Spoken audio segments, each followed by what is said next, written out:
आज की इस वीडियो में हम जानेंगे कि आखिर गीता में क्या है खास। कलयुग के प्रारंभ होने के मात्र 30 वर्ष पहले गीता को अर्जुन के अलावा संजय ने सुना और उन्होंने धृतराष्ट्र को सुनाया।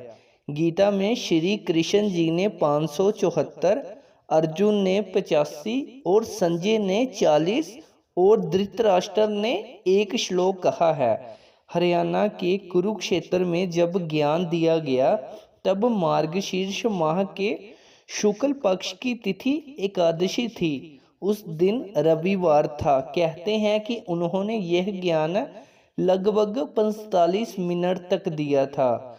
अर्जुन के नंदीघोष नामक रथ पर सारथी के स्थान पर खड़े होकर श्री कृष्ण जी ने अर्जुन को गीता का उपदेश दिया था। कहते हैं प्रथम दिन का उपदेश प्रातः 8 से 9 बजे के बीच हुआ था। बाद के उपदेश जो हैं वो उसके बाद होते थे।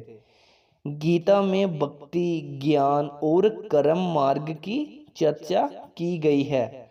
उसमें यम, नियम और धर्म कर्म के बारे में भी बताया गया है। गीता ही कहती है कि ईश्वर एक है। गीता को बार बार पढ़ेंगे तो आपके समक्ष इसके ज्ञान के रहस्य खुलते चले जाएंगे। गीता के प्रत्येक शब्द पर एक अलग अलग ग्रंथ लिखा जा सकता है। इसका कोई सा भी अध्याय अन्य अध्याय के रिपीटेशन नहीं है। विषय भले ही एक हो लेकिन प्रत्येक अध्याय में अलग अलग ही तरह का ज्ञान है।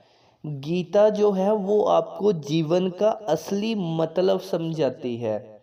गीता में सृष्टि, उत्पत्ति, जीव विकास कर्म, हिंदू संदेश वाहक कर्म, मानव उत्पत्ति, योग, धर्म कर्म, ईश्वर, भगवान, देवी देवता, उपासना, प्रार्थना, यम नियम, राजनीति, युद्ध, मोक्ष, अंतरिक्ष, आकाश, धरती, संस्कार, वंश, कुल, नीति, अर्थ, पूर्व जन्म, प्रारब्ध जीवन, राष्ट्र निर्माण, आत्मा, कर्म सिद्धांत, त्रिगुण की संकल्पना, सभी प्राणियों में मैत्री भाव आदि सभी की जानकारी है।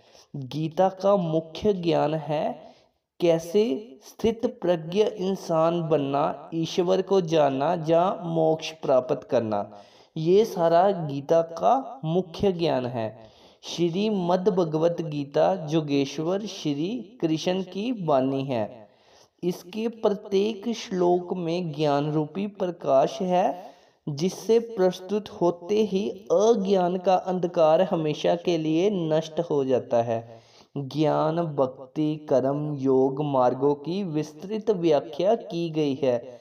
इन मार्गों पर चलने से व्यक्ति निश्चित ही परम पद का अधिकारी बन जाता है। और हमेशा किसी भी इंसान को एक बार गीता को जरूर पढ़ना चाहिए। इसे पढ़ने से आप यकीन नहीं मानेंगे, आपका जीने का उद्देश्य ही बदल जाएगा। तो इस बार इसलिए आप गीता को एक ना एक कभी ना कभी जरूर पढ़ें। धन्यवाद।